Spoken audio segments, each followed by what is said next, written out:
Acura's all-new ADX, a compact SUV that isn't just built for one thing, it's precision crafted for everything. To escape the grind with available all-wheel drive. To go with your flow with available Google built-in. Hey Google, turn it up. Okay, turning up the volume.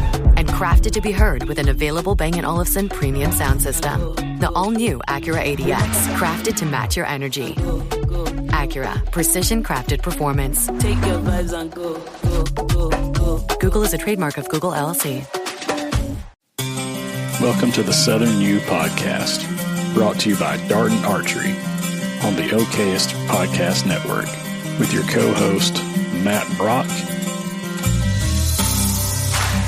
Jeremy Ferguson, and Taylor McMurtry.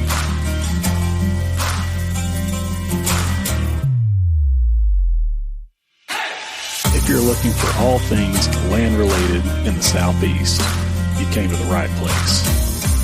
Whether it's real estate, habitat, wildlife, or just being outdoors, this is the place for you.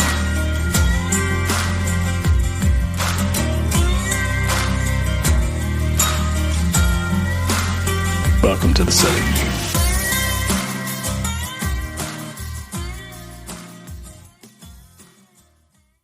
Kidding. Welcome, guys, to this week's episode. He still couldn't get it right. Taylor, where you at? Welcome to the Southern U Podcast. There you go. Yes. See, I told you to do it right. All right. Hey, guys, welcome to the Southern U Podcast. We're joined by a very special guest today. We don't know where he went. Where is he? But no, this is Mr. Dylan Reese, and we recently had a site visit on his place, and he reached out and said, hey, guys, bought a piece of property, and I want you to come take a look at it and tell me what you can do to help me turn it into what I'm looking for. And we went out there today and spent quite a while goofing off more than anything. Telling stories. We're just yapping. There was a lot more hanging out than there was consulting. But that's because there wasn't a lot of acres to consult, but there's a lot of acres to hang out on. Absolutely, yeah. You can only do and you're already so much. kind of in a good spot. Yep. Yeah. Thank you. Yeah. I'm excited about that.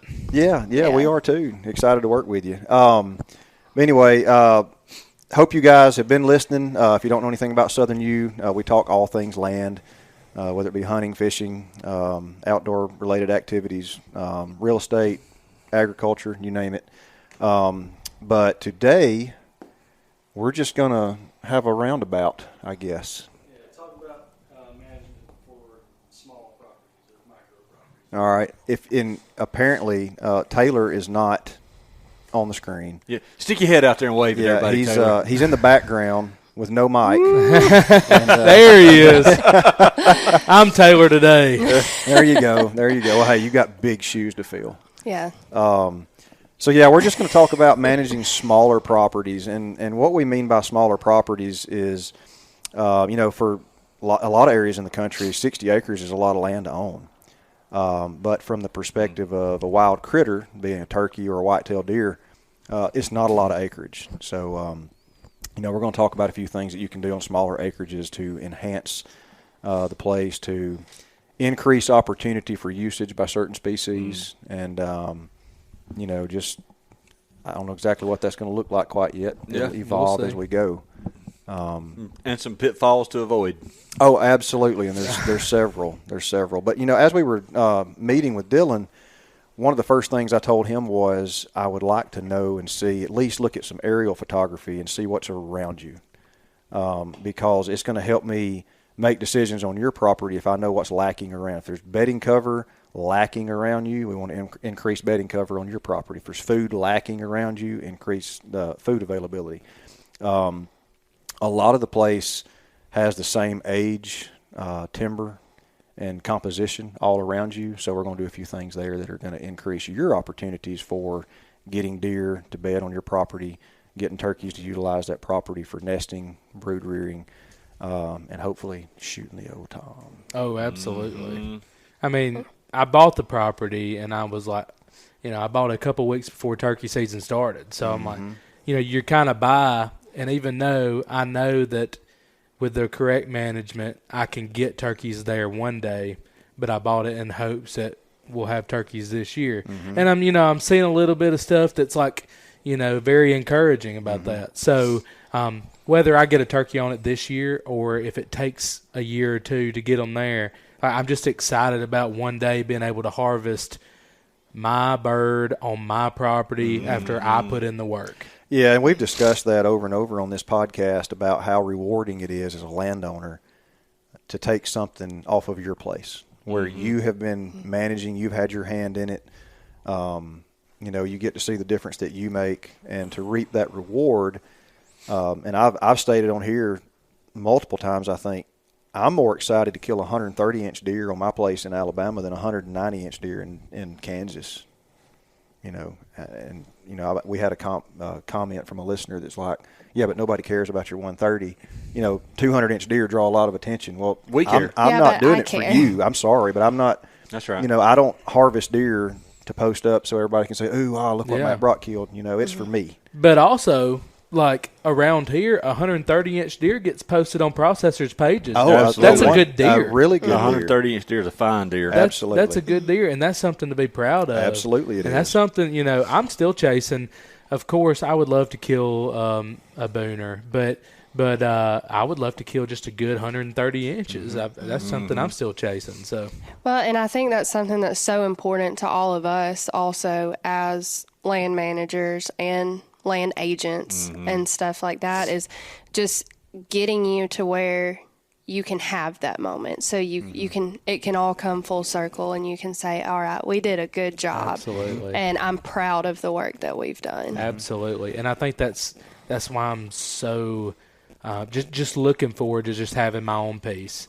I've hunted family stuff, and I've been in clubs and where other people have a say. And me and my brother are on the same page when it comes to things like this. I got off the phone with him a while ago after we walked the property. He's super excited about everything. He's excited to get the report back. Like me and him are on the same page about everything. And I think that's so important when trying to grow a piece of property into what you want it to be. No question. Absolutely. Yep. That's the downfall of many, many hunting clubs, Southern-style hunting clubs, is having too many people with input. Yes. Yep. Too many different ideas. We've said on here many times, the only long-term successful properties we've ever been around that were hunting club format were dictatorships. Yeah. I was in one of those, and one of a great family friend was the leader of that, but that's how it needed to be run. That's right. Like it needed that person, and I was real young then, and I was not to where I needed to be that person. Yeah. And I'm still like, and if it was a whole club that I was over, I still couldn't be that person. I'm just not there. But just to have my own property and me and Ethan just be able to run that together. I like Together. it. Together. Together. That's it. That's right. Then that's what it's all about. And, we've discussed also just recently the importance of cooperatives, where you and your neighbors get together and you discuss what your management objectives are and work together toward a common goal, rather than everybody being on different pages. Right. And with small landowners, that is very important. Very important. Yeah. The more you work together, the more successful you're going to be when it comes to small land ownership. I mean, my place is a perfect example. We don't have many deer where we're at in Marshall County, and the one thing that we've tried to get our neighbors on board with, because our recruitment rates are so low and our deer density is so low, it sounds counterintuitive because we're preaching shooting, older bucks is healthier for the herd. Man, I don't care as long as it's bucks. They can shoot them spikes or whatever. Please don't shoot our does because we don't have enough to produce any babies. Yeah. Wow. Completely different deer herd over there. Oh, yeah. Like I keep cameras out year-round on my place, and we've got 86 acres there on where we live, and I can identify every single deer on there, and there's 5.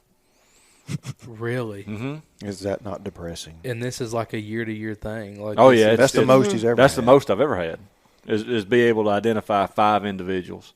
Are you hunting on an island?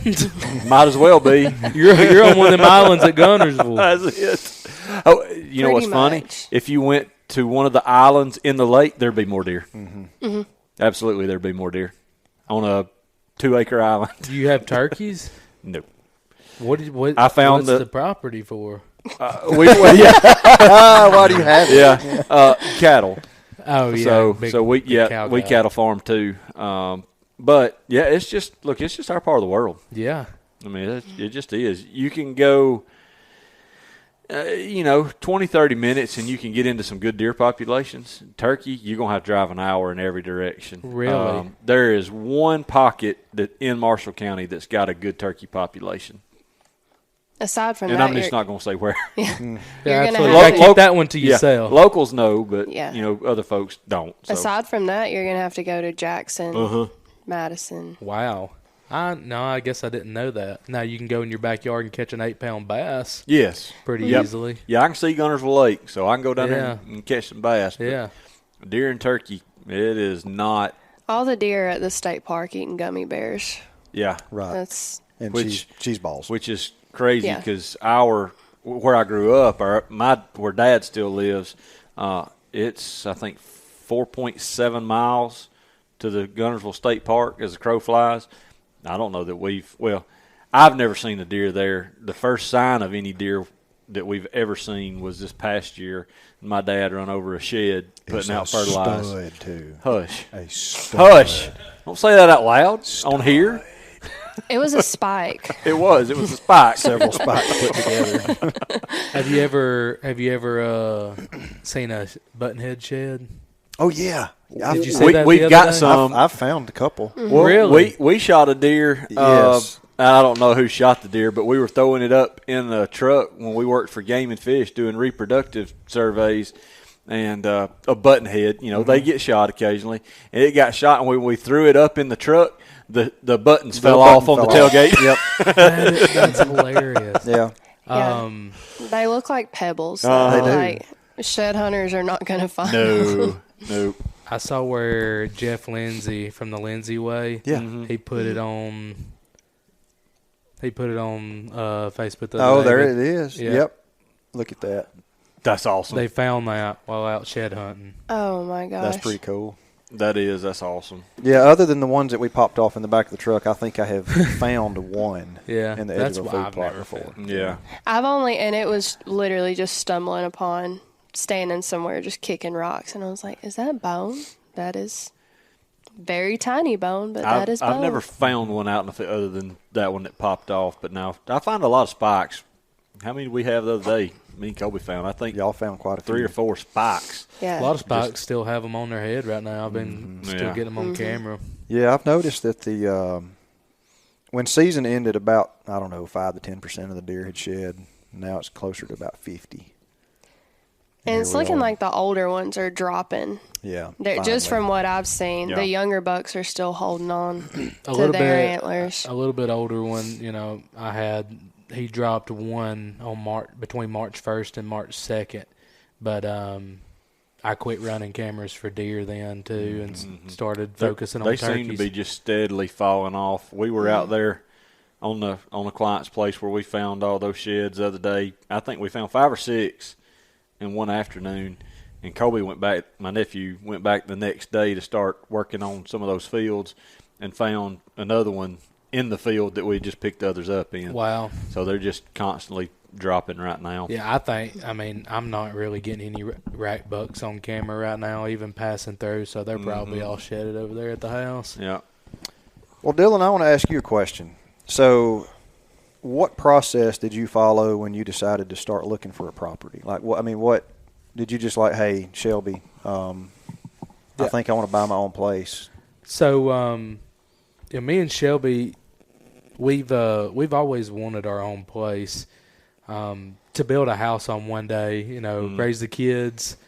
Yeah, if they want to build, be able to build on that same property, and just that's how I grew up, right next to cousins and all that. So, we've always wanted that place. But then this year, I was in the woods and I was like almost fed up with not leases hardly ever come open if you don't hear about them and you don't get on them. And I'm not that big into hunting clubs anymore. Just, you know, it's like you said, it needs a dictatorship to run. If you don't agree, you know, then, you know, you're just, Yep.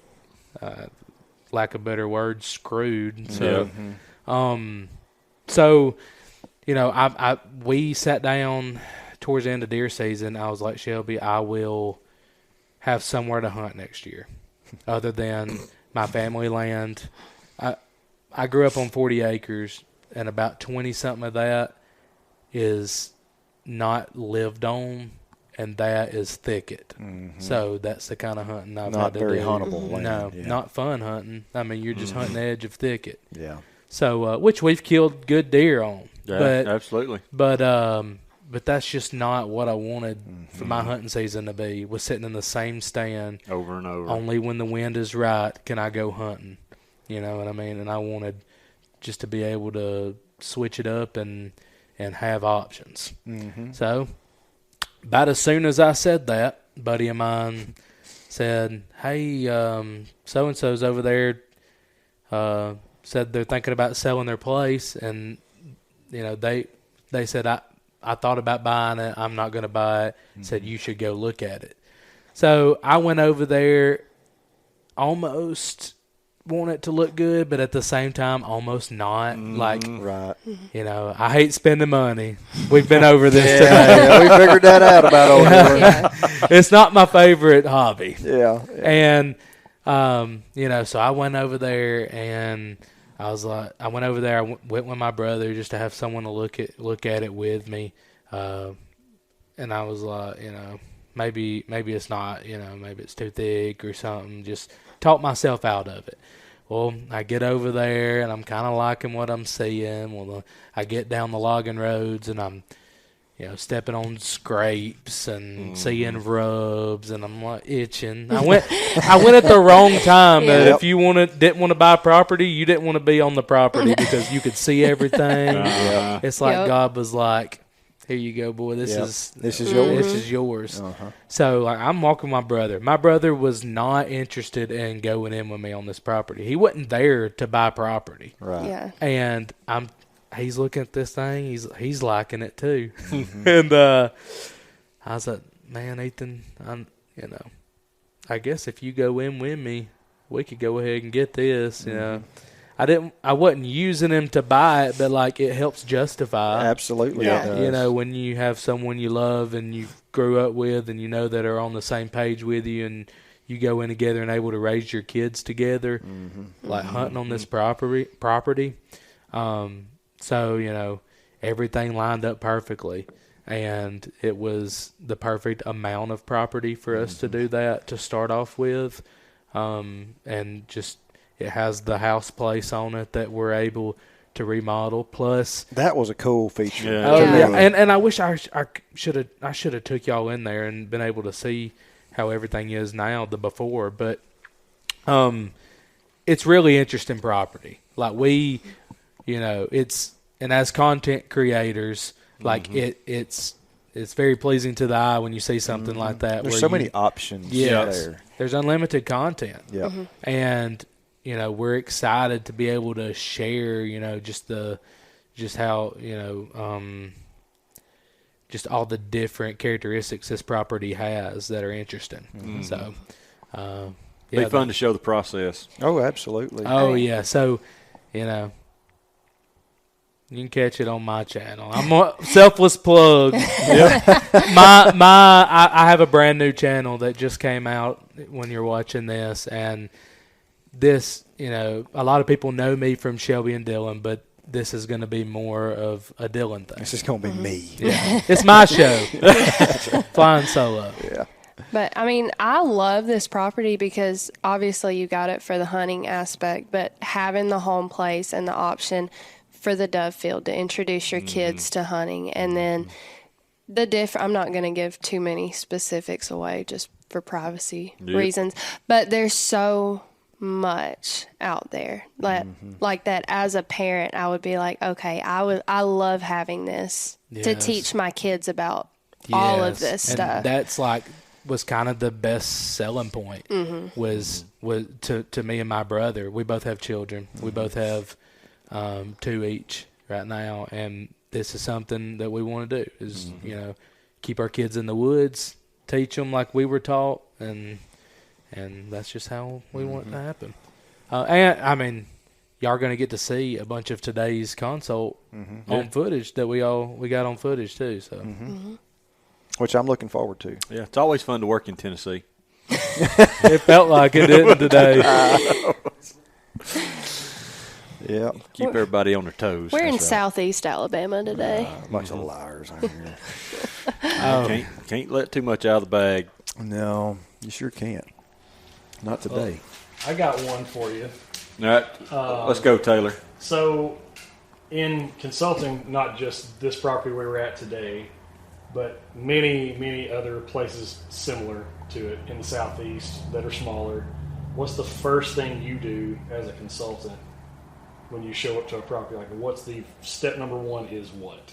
Okay, so Taylor, if you can't hear Taylor, he asked what's the first thing we do when we show up to consult with a small acreage client. Now, I hate to use this, but it depends. You don't hate to You use don't it. hate it. Well, I know that's the standard answer on the Southern U podcast, but it depends. It does depend. A lot of times I try to feel that individual out before I get there and see if they may have any unreasonable expectations. Because as a small landowner, if you go into it thinking, hey, man, these guys are going to show up and I'm going to be killing 140 and 50-inch deer every year and I'm going to have 2 or 3 turkeys to kill on this place every year and, my kids are going to have all these wonderful opportunities, we may have to dial that back initially and say, hey, if you had, 1,000 acres, that would be an achievable objective.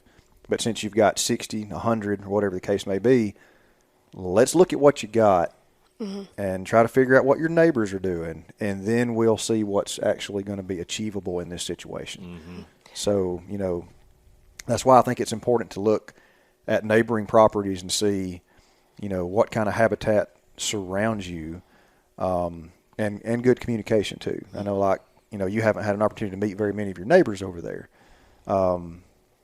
I would say in the next few months, initiate those conversations and just find out what's going on. Yeah, and that's something that we just want to do just to be neighborly. That's exactly right. And we just acquired the property and we've been out of town, and my brother, and as soon as we both get a good chance, we're gonna just go meet everyone, let them know, hey, we got the property, we don't live back there, we'd appreciate y'all looking out, the roadways, people coming in and out, and we just want you to know that y'all have good ethical neighbors, and then just building kind of those build a relationships relationship with them.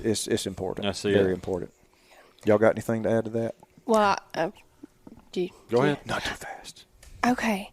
All I was going to say is that's why it's so important to do these site visits and to put boots on the ground, because when you get out there, I'm also looking around at okay, is the entire understory choked out by privet? Is this even going to benefit from a fire if we don't do a timber thinning first?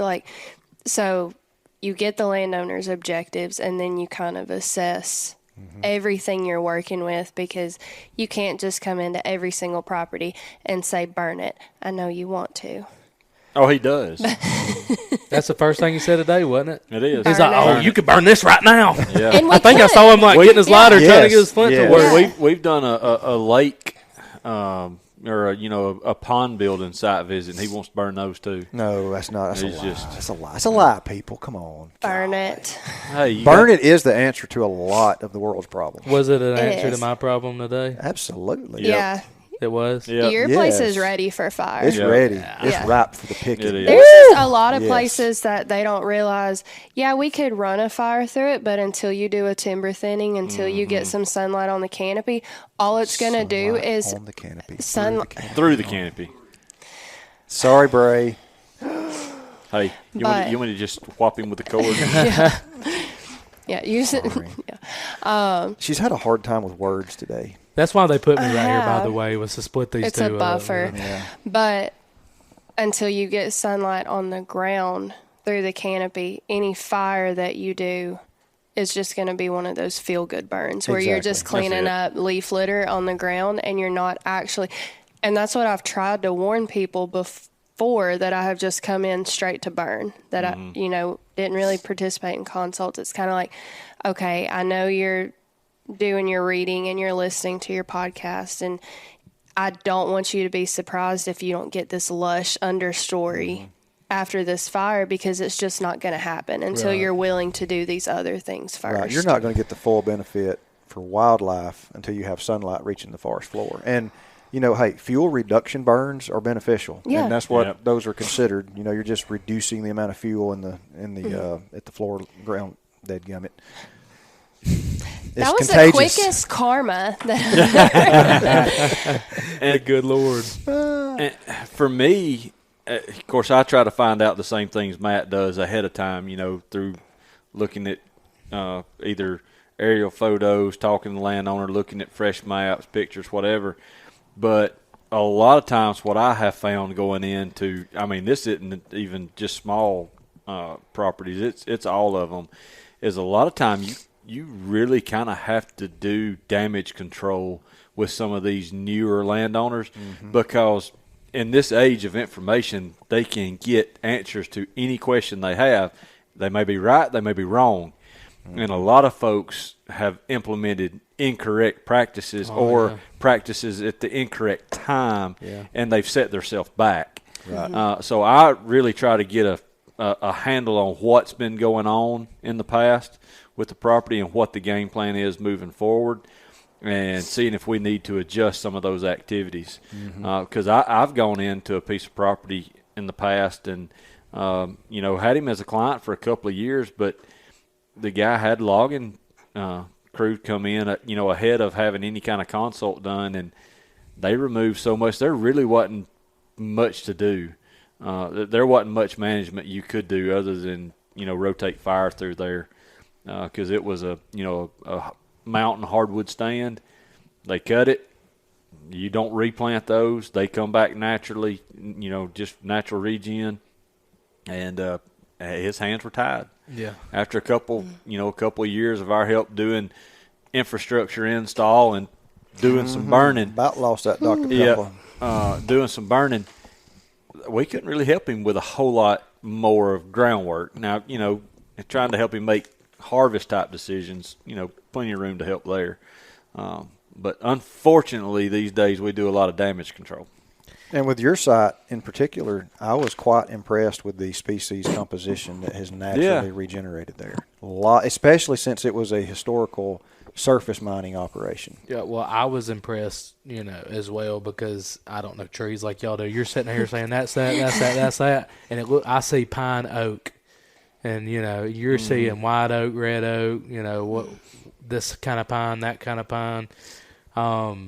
So, that's a big reason why I wanted y'all to come today. It was because I want to make the right decisions. Like, I don't want someone to have to do damage control to decisions I made because I didn't put in the effort to get the right advice on something. So. Yep. What about what you saw today, comparing that to other smaller properties? You mentioned fire, stuff like that can be improved upon. What is a realistic expectation? You run a fire through something, what's a realistic expectation for you to see improvement on that landscape? Does that take place in a year? Does that take 5 years? Does that... how long is it going to take for you to see for harvest? And Taylor's asking again, if you don't hear him, how long it's going to take to see results from fires. And really, you're going to have initial results that are immediate. Turkeys, if they're close by, they're going to be in that burn area, searching for invertebrates, insects, the whole nine, whatever they're out there eating, they're going to be in those burned areas, really, really picking through them. And you're going to see a vegetative response within days if you've got the right weather. But the transition of the habitat types from having a pretty thick understory to opening those up, it's going to take 2 or 3 fires. So that could potentially take, 5 5 to 7 or 8 years to really get to the end result where you want to be. I think Jim Shrinkle did a series of burns up in Skyline on the management area that he burned.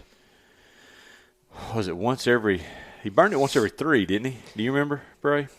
I think that's right. Hardwood stand? Yeah, a hardwood stand. I believe he burned once every 3 years and got 3 burns through it before he, went and did other things.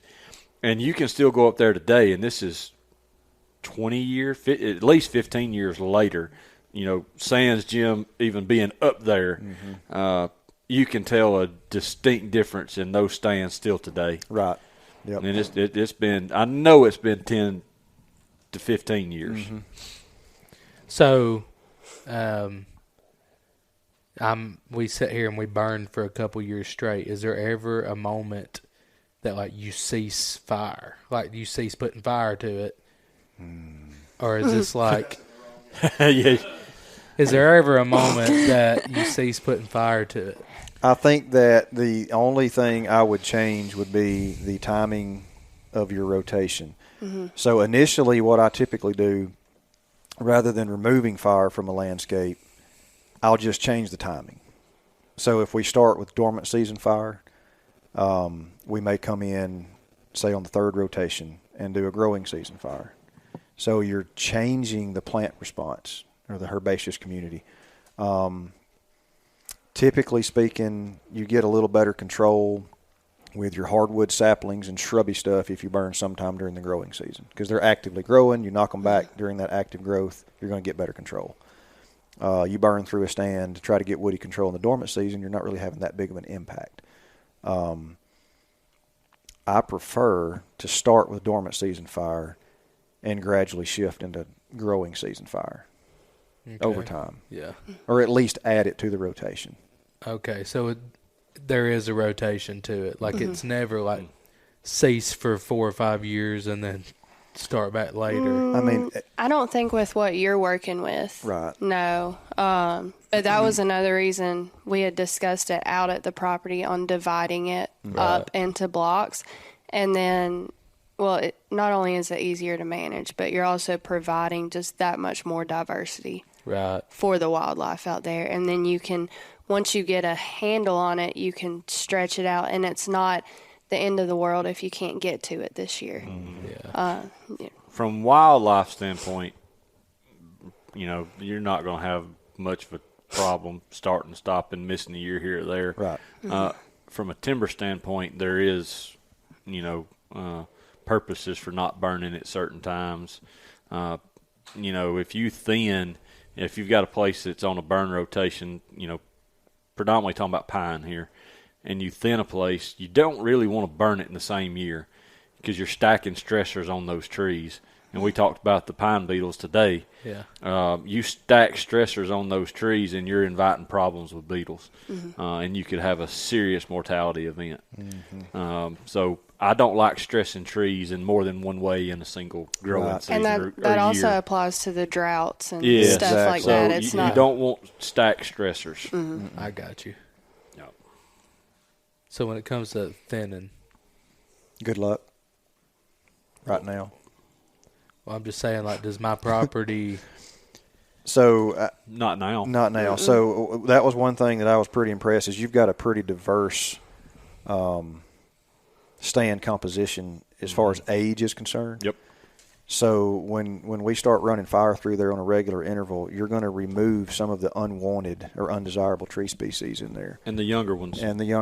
So what you're eventually going to end up with is a mixed stand of also mixed aged. So it's going to be mixed species composition, mixed age stand, and you're going to have hopefully a herbaceous understory. Herbaceous. Did I say herbaceous? Did you just say herbaceous understory? He did. Yeah. That's kind of what's that called? An oxymoron, which is what he called Or me just a today moron. for writing. He said that It's just redundant. when Yes. I was It's writing redundant. this morning. Redundant. Because you can't put that in writing. But- There's things you can say, you just but can't you put can in writing. say it. Either way, she's still salty about the fact that I scrubbed away all of her report this morning. He deleted my entire article. Yep. Don't make us air out your dirty laundry either on here. You get the women folk on you. The 3 women folk listeners. Yeah. Let's not talk about that. Let's not talk about that. We'll lose half our listeners immediately. At least 1/3. You got any more questions back there? I got one. Yeah. So you talked about running fire through there, and that's going to remove some species. It's going to introduce new ones potentially. What are some that you saw today that you'd like to keep around, whether that be trees or just other, stuff? Like I know we saw the greenbrier was absolutely smoked. They hammered it. So when you run a fire through there, are you potentially burning that stuff up, or are you going to?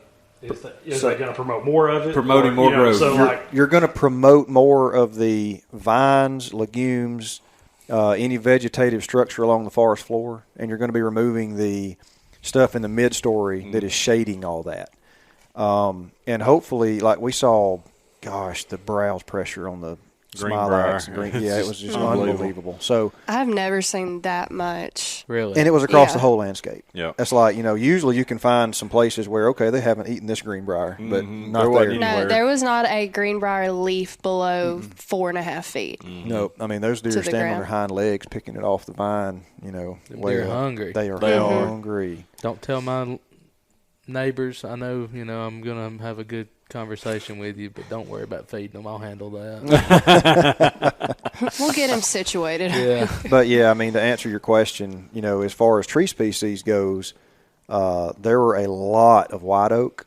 Saw a few post oak, southern red, northern red, good fire-tolerant species. So those will be your hard mass producers. Didn't see a lot of soft mass production. Which we can fix that as well. Yep. We can add those around the edges of your food plots: persimmon, crabapple, plum. Any of the native species. But surprisingly, to have as much disturbance as that property has had, being mined, the invasives just really weren't there. They were not there. No, there was a few privet. A little bit of privet, and that's it. Yeah. But it was just pockets of privet. Yeah, that's right. That was actually, I said that when we went to that first field. I said, I actually don't see any privet here. We did walk a few feet. And there was a little bit. There was a little bit of privet. But I had it fenced in. You did. That's right, in the garden spot. He's controlling Propagating. Propagating the privet. Mm-hmm. That's okay. What about, Dylan, for you? I mean, we've talked about trying to get your kids introduced to, having the dove field there and stuff like that. That's what ultimately kind of led to you guys picking up that property. But is there anything else from just a landowner's perspective that kind of stuck out to you that said, I think this is going to make sense for us, for what my family is wanting to do? Is there anything else? We saw the deep water, the blue hole and beautiful stuff like that. So is hole. there anything else that maybe sticks out? Yeah, so he just asked if that what was the buying points? Like, what did we see in the property that, made us want to purchase it in the long run?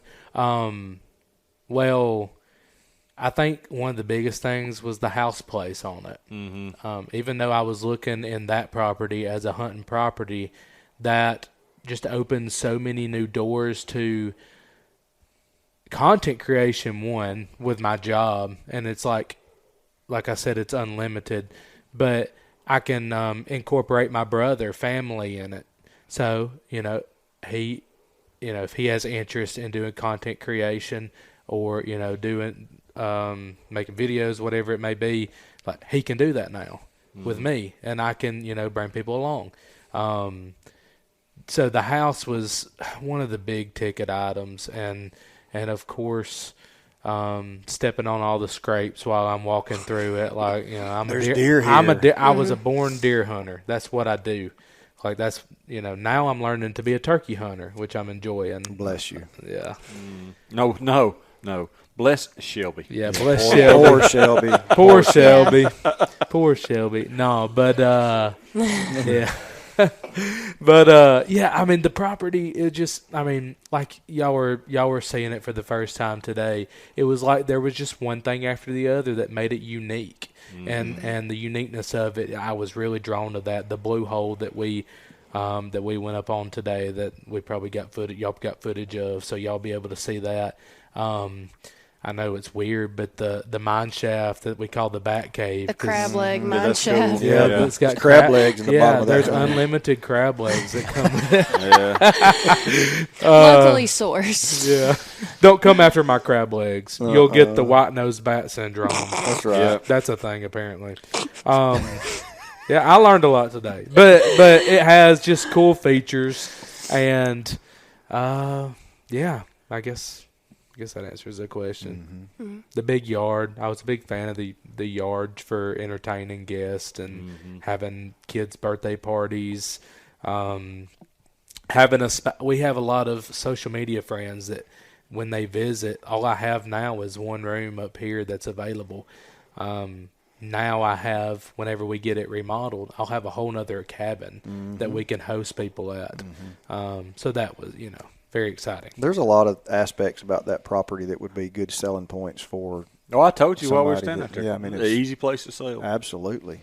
And I didn't know exactly what we were getting into because, a lot of these old reclaimed mining properties are just riddled with invasive species. Problems. Yeah, there's just all kind of problems associated with them, but not here. You got a lot of features that were actually desirable. A breath of fresh air. Absolutely. I like site visits like the one today. You probably, you probably were thinking going into this, oh, this dude, he done bought a lemon. It crossed my mind. Yeah. Well, I think we just go to so many site visits, Yeah. and I mean like established sites that have been owned by the same people for a long time. It's kind of like, oh, we've got a lot of work to do. Right. Yep. Well, I think going into it as well, like, even though I don't know a ton about management and timber and all those that sort of things, I know enough to know, hey, it's clean. I can do something with this. Yep. Y'all definitely helped my outlook on it today with, oh, I actually did good by buying this. It kind of just, it made me feel good because I was like, okay, I didn't just totally suck at this whole process and buy something that's going to be hard to use and hard to fix. So that felt good today, honestly. But I feel like I knew enough. I've hunted enough to know, that it had that bedding area on top of the hill. Like I know that, it had that. It's got a couple places I can already give a little bit of a food source. So I think, my knowledge just from being a hunter helped. Right. Well, biologist, this is what would be kind of your, you said like the pitfalls, things to avoid when you're looking at buying a smaller acreage like that. What's maybe one word of warning you might throw out there for people? Like you're buying something that's small and. Well, there's a handful of pitfalls to avoid when you're buying, and the two biggest ones are access and neighbors. Yes. That's your two biggest. You've got to research those. Yep. Then you've got to dig into the property. Is it something that you're going to be able to actively manage, or are you just going to play a passive role in that property? Are you just going to have to kind of plant your food plots and be a caretaker, or are you going to be able to do a lot with it? Then really I'm going to look at where folks that aren't, that are just hunting aren't going to pay as close attention to is, are you buying it in a viable timber market? Because a lot of the management we need to do or want to do, and most of the time need to do, revolves around making trees leave. Yep. And if you don't have a robust timber market, sometimes that can be a multi-year process. So I'm not saying avoid buying property in areas that don't have good timber markets, but understand that that's going to play a role in how you can transition your property into what it is now to something else, down the road. And that's why a few minutes ago when you said something about thinning timber and I said good luck, thankfully you're not at a point in time where you're going to need to do that anytime soon. Mm-hmm. But if you were, timber markets are just not that great right here now. Yeah. We're in a period in time that it's not great. But look, if you go back and look at timber prices, especially pine, I mean, my entire career, you just see little peaks and valleys, and it's pretty static. Some people are going to catch those peaks, but some people are going to catch those valleys. But it's not been a huge difference. But now we have wide swings in our hardwood markets, and I think we're in one of those right now. Yeah. So well, the Lord, if I have it my way, then I'll never have to cut other than whatever will help the timber continue to grow. I won't cut to make money off the property. Yeah. Yep. That's not what I'm into. That's right. Like, I'm a hunter, and that's what I want to do with it. And I know some people, that's their business. Like that's how they make their money, and that's how they want to treat their property. Not me, unless I'm in a position where that would have to happen one day, which that'd be for both me and my brother to decide. That's about all that I've got. If y'all want anything else. I agree with Jeremy on all that, on the access and the neighbors, because I was going to say, look at what's around you first, and then there, especially in Alabama, with a lot of people passing land from generation to generation, you will have a lot of really, really nice properties that have been held on to for years, and the family that originally had it was in good standing with their neighbors. People start to die off. People don't want to give you access. And, I mean, there is a law that states that all landlocked properties must have some sort of access. It doesn't Alabama. In Alabama. It doesn't necessarily mean that you're going to be granted access to bring in logging trucks or to run utilities or anything like that. So when you're looking at properties, make sure, and just because the landowner says, oh no, we're in good standing, we don't have anything in writing with them, but he's always let us cross. Doesn't have to. He does, and he can change his mind whenever he wants to.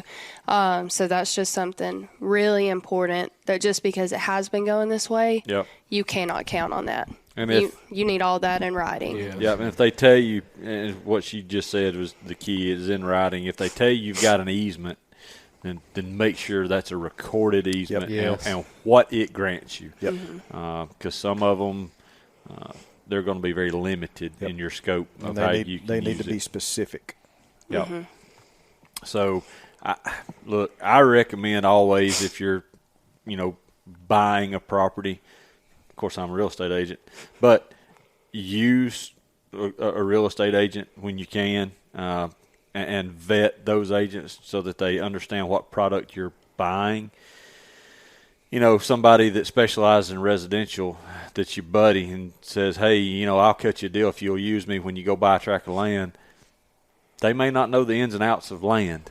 So that saving 1% or 1.5% may cost you more in the long run. So, I always recommend getting somebody that knows that product. And look, there's a lot of consultants out there, and I know Matt has done this before, and I have too. I did it before I was selling real estate, but consulting on purchases.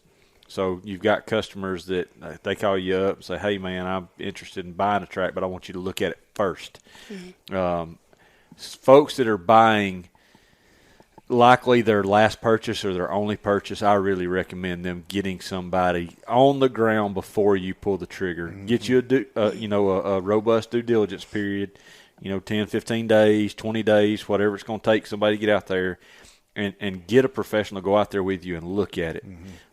Because you may have hopes and dreams of this particular property being able to do certain things. And, Matt may show up and say, no, man, I'm sorry, but that's not realistic here. Not what you're looking for. Move on. And that's what a good agent should tell you too. But sometimes, you may not know a good agent in that area or whatever, but, folks can consult you through that process as well. Yeah, I'm going to start doing that. I lucked out this time. Yep. I have seen some crazy things happen. But, look, some crazy stuff happens even when you're using an agent. Absolutely. Yes. It's especially in today's world. Sell, just however. Yeah, People. And with technology now, there are folks that are very, very good at getting information, and they can use that for fraudulent reasons. So I tell people to be really careful. All right. Well, guys, I think that's going to wrap us up for today. You got any other questions for us? Yeah, Dylan, you got anything for us? He's thinking. That's scary. What's your if you had to choose one condiment? Oh my gosh. Ranch. Hold on. Did she say ranch? Ranch. She said ranch. Ranch. If you had to choose one condiment that you would say is the most versatile, we'll use that verb. Is that a verb? Versatile? No. That's an adjective. It's an adjective. We'll use that adjective. Yeah. I'm not the grammar police. He is, and He she is. is. Obviously. Which one would you say is the most versatile? I really wish you hadn't put me in this position to have to choose. Ranch. She says ranch. I'm going to probably say the most Versatile. versatile. This ain't your favorite. Gosh. People mistake and, Okay, and think okay, that yeah, so if- mustard's yeah, my let's- favorite. Okay, I so love mustard. the Yeah. most versatile that I could use across the board. Yeah, I mean on the Yes. most things. That's what versatile Okay, means. Yeah. I'm saying, shut up. I'm saying ranch. I'm saying ranch because I can use it for so many different things. Yeah. I would say that ranch is the second. I mean, I know you're first. Yeah. Yeah. Because it's obvious. I don't agree Yeah. though. I I just don't. can handle like putting ranch on spaghetti and stuff. Oh, If God. I don't do it. No, I mean, I'm just saying. I've put it on pizza. I eat Pizza? ranch with pizza. Someone's been tagging me in mustard on pizza. Apparently that's a I don't thing. know about that. I just feel like ranch has a wider Have y'all ever put mustard on a variety. sausage does. biscuit? Yes. Yep. I don't eat them any other way. Well, see, I'm sorry, Dylan. I'm as anti-mustard. Oh, you did it. I am. I'm as anti-mustard as one can be. You can just kick me out. I'm good. I My get son it. just drinks mustard out the bottle. Well, your son has some sense. Yeah, I don't. What's your answer? I don't know if you can really classify it as a condiment, but I would probably say ranch, but I would go with honey. Honey, that's a good As the one. most versatile? Honey does go on Honey everything. what? Pairs with what? Yeah. Honey mustard. Did he just throw me under the bus, dude? Oh, goodness. I had to throw that in there. Yeah, man. Speaking of pizza, if you'll do honey and pizza, it'll change your life. No, Honey and strain. pizza. Sounds I'm gonna crazy. have to try It's that, a real I thing, think. though. I'm You can do hot I'm not honey. opposed to I'm the it. least picky person ever. So I'll. Yeah. Yeah. I just everything sounds eat. good to I me. remember I when just like to Burger eat. King, when I was little, they always carried honey. Yeah. And I would, Yep.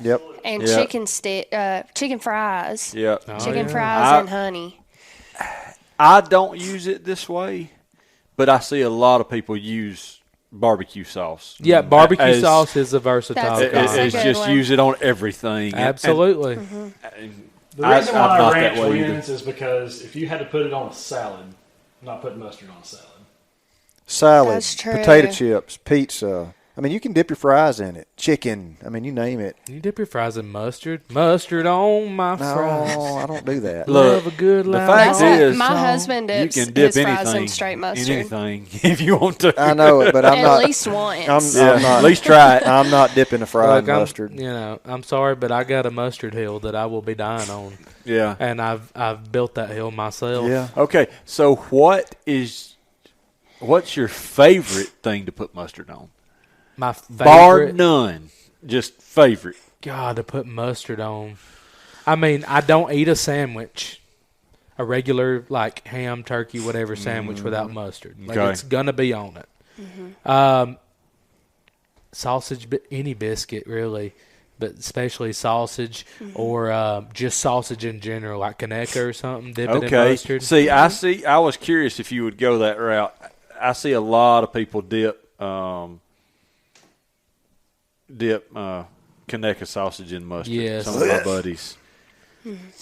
My husband is he dips everything in mustard. Okay, so In the pigs in a stone blanket? ground. Oh, Yeah. See, I don't even Yes. like pigs in a blanket. What? What? I don't eat them. Nope. Do you What's remember? wrong with you? remember those I don't old like 'em. old sister Sister Schubert Schubert rolls Yes. that they did away Yes. with? Yes. I I'm don't. still mad about it. I am Oh too. my goodness! No. I You used get to, the middle one that's like, oh, Y'all can have it. I'm I an used only to get child, the and I still get the middle one. Yes. Yeah. You don't in the Sister Schubert ones No, because they not don't anymore. exist. That's Yeah. true. Unfortunately, I like their little cinnamon rolls that they had too. they still were got good. those. I think They do. They They do. do. I'm just trying not to be fat, and so I don't eat them. They had those like Yeah, sausage that's hard. pinwheels that they tried to make up Yeah. for doing They away. are not even close. trash. Yes. Sister Schubert, bring back. Bring if this Yeah. reaches anybody, please let it be Sister Schubert. Yeah. Please bring back the Yeah, pigs in the a blanket. And that was breakfast. one thing, Tay Tay. Oh, Oh. I did it. It wasn't. I did it. Shots fired. I'm What? sorry, Tay Tay. He gets his feelings hurt. He don't like it. You're not, but you're. No, it was really between me and him. Yeah. Like the whole Yeah. Alabama deer I legend. and I told him today I'm trying not to do it, but I've got a tailor in my office, one of our real estate agents, and I call him Tay Tay, and it bleeds off onto him. Yeah. It just does. I've made a conscious effort to stop because I cannot stand being called the AL deer legend. So, what'd he say? AL deer legend. I said he has made a conscious effort to stop. I said, except he don't. Yeah. But, I mean, I've tried. Well, I get called the mustard man or the mustard guy everywhere I go. Yeah. And, like, it's not my favorite nickname because we like hardly even post mustard content, but Yeah. like we do throw one in there every once in a while, and people want to see it, Oh yeah. and I still love it. But Yeah.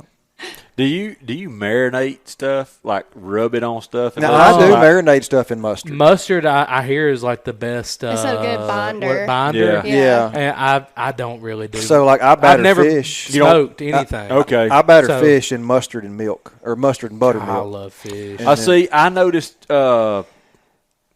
What's his name? Austin. The other day, marinated Oh, those yeah, crappie 30 in minutes the ago, we were mustard. talking about He used mustard. it as a binder. Yeah. Yeah. But one thing we got to do before we clear out of here, Shout-outs? is our shout outs. Yeah. Okay. Well, normally we do that first, but Who do we shout out? whoever Whoever. you want, it don't matter. Start us off. Oh no! Come Give back. a Come back. random shout out. Don't come to me. Well, nobody wants to shout out to anybody? I do. Who Go do you- ahead. Who do you? I'm going to shout out to 2 or 3 different fellas. Oh, dear. Here we Okay. go. Well, We're going to be look, here a while. no, look, these are folks that started listening, use us as consultants and or real estate agents. So I got Brennan Oliver, going to give him a shout out. Nathan Aldridge, and then golly, what's the other dude's last name? I use his last name and only last name, Mr. Israel. So shout out to those guys that have reached out to us, doing a fair amount of work for them right now. So That's we good. we appreciate listeners turning into customers. Absolutely. Yes, we do. I got my shout outs. All right. First of all these guys, for real, thank y'all very much for coming today. I had a blast. I mean, one of the most fun days I've had in a while. I love walking property, even if we're not even talking about it. If we're just walking around the woods and shooting the bull like we did today, a lot of the day, I sure did enjoy it. My buddies at Pursuit Outdoors, Trent Ellis, thank y'all. Monarch Deer Blinds. If you hadn't seen the Monarch Deer Blinds, they are amazing. You got to sit in one. They're Corey at Monarch. Just want to shout out my buddies. That's who I went to Texas with Gotcha. a couple weeks ago. But Maybe you can get mad on those things. oh yeah, dude, those He needs to step up his blind game a little bit. oh, Monarch is some count, dude. I have to check into it. Yes. Are y'all going to the deer show this year? I Which don't one? know which one. The There's one so in many. Birmingham. Y'all got to go to the deer show. I'll be there, but I don't know that we'll have a booth there. I did say that. Right. Monarch Blinds. My random shout out. Well, so since I wasn't here for the last filming because I was on another fire jump again, I'm going to shout out again the Forestry Commission, all of the help that we wrangle in. Oh, yeah. But thankfully, they didn't have to show up for the last jump. The last jump, the Forestry Commission did not. I had some fantastic help that I brought along that day, Chris Cook. Shout out to Chris Cook. Shout out to Chris Cook. I told him that we were done. I sent him home. I went to tell the actual property manager that I was leaving, and he was like, by the way, there's some bonus acreage happening. So Happening. At the moment. Yeah, at the moment. So Makes you feel good. Jay and I spent a little while roping that in. Yeah. But I'm glad that he was there. He was a big help. Everybody that has jumped in and taken on this absolutely insane burn season. And shout out also to my husband and my son, because my husband is having to play Mr. Mom a lot right now. Yeah, I think we see you as much as he does right now. Yeah. There was, an 11-day period? 11 days. Yeah, that was, so Pretty thank you. hectic. Thank you, Zach, for holding down the fort while I set things on fire. I think that goes without saying with all of our spouses. Spouses in general need a shout out. Yeah, we love you, Karen. We live a hectic lifestyle doing what we do This time of year. Yes, because you may wake up and you had plans to go to Mississippi, and the weather be wrong, and you turn around and go to Georgia. It's very, very hectic. Yep. So it takes a lot to stand by our side. For sure. Yeah. I said one of my buddies' channel's name's wrong. Can you re-edit that? You can just say it. Okay. Yeah. I called it Pursuit Outdoors. It's Prestige Outdoors. Prestige. But, Prestige. Shout out to my buddies at Prestige Outdoors. Taylor can just go in there on that other and just go, damn. Prestige. Yeah. Prestige. I shouted out It's Brittany huge. last episode with my shirt. That's right. It's huge. It was a Yeah. big deal. It's you say somebody's name wrong, it's just not good. And by the time this episode comes out, I will have been moved back up to Northeast Absolutely. Alabama. That's fantastic. So That's it fantastic. has been a long process. Yeah. But we are happy to be going back home. So all of our Northeast. Getting out of Bammertown. Getting out of Tuscaloosa. Yeah. War Eagle. Going home. It's hard to listen to that, isn't it? It must really suck to grow up a loser. I'm playing. So See, when we were, when I was growing up, The five fingers. Alabama was going through the Mike years, so Yeah. we thought the We same made thing. it through. We made it my through. Y'all whole did. family was Alabama, and I was just a very spiteful child. Oh, So Still I was, are. You're one of Still those. are. Still am. Hey, Yes. look, I kind of am too. I mean, my uncle is in the Alabama Sports Hall of Fame, was one of the original Roll Tide guys with the box of Tide washing powders and a roll of paper. I've seen some fun stuff at Alabama ball games, but we not going to be an Alabama fan. Do you ever see Roll Tide Willie? Oh, Yes. He was setting fires not long Barefoot. ago. I saw know. that. We I should saw him hire setting him. fires. Yeah. We need to Barefoot. hire him. Do we? I don't give a piss about nothing but the tide. Yep. Blitz, Bama, blitz. Who was the personality influencer fella that caught his truck on fire? Oh, up in Who was it? Bowman. Bomar. Oh, Josh, that's right. Josh Bomar. Yeah. Good Lord. So I probably shouldn't have rolled my eyes at that too hard, but I will.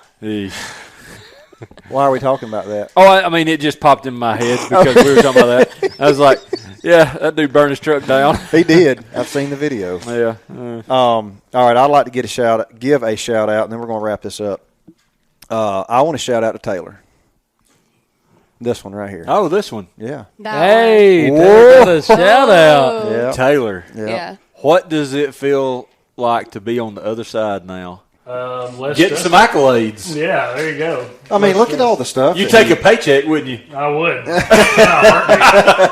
up, Dylan? He was running around setting all of this. I mean, up. yeah. I mean, look, we've got this great production here. I Y'all mean, just leave it here. he's behind the scenes. Hey, working I on will this leave stuff it here all if I'm doing a podcast for you. There you go. Yeah. Yeah, we need to turn around and film that way. But yeah, look, we're thankful that he's got all this cool stuff. Yeah, he makes it happen. It sounds like we're gonna have to buy some more cool stuff though. Yep.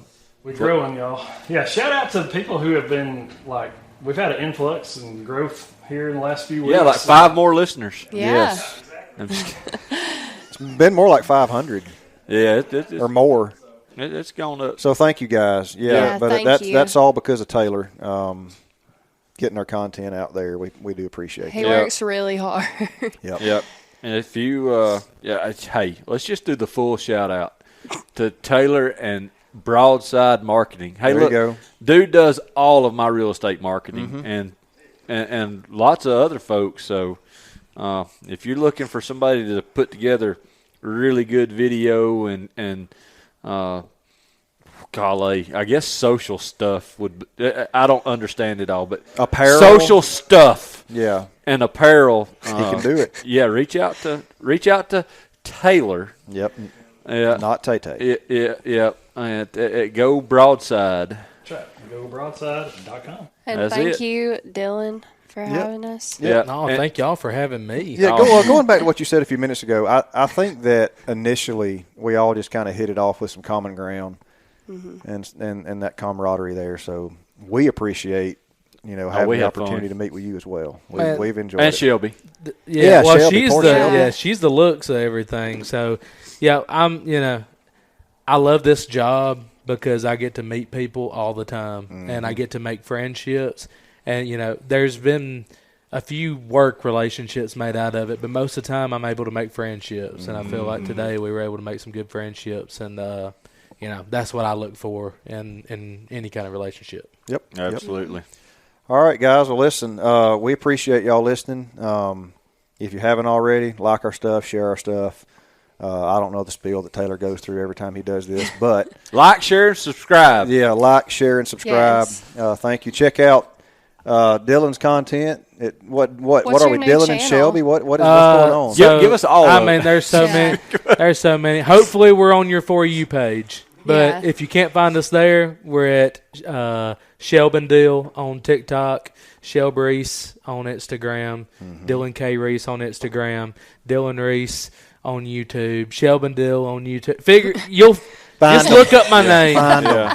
Just look up we're on Facebook. We're everywhere. Yeah. Goals, people, goals. One day we want to be everywhere. Yeah. Well, until next time, we appreciate it, and peace out. Signing off. Out.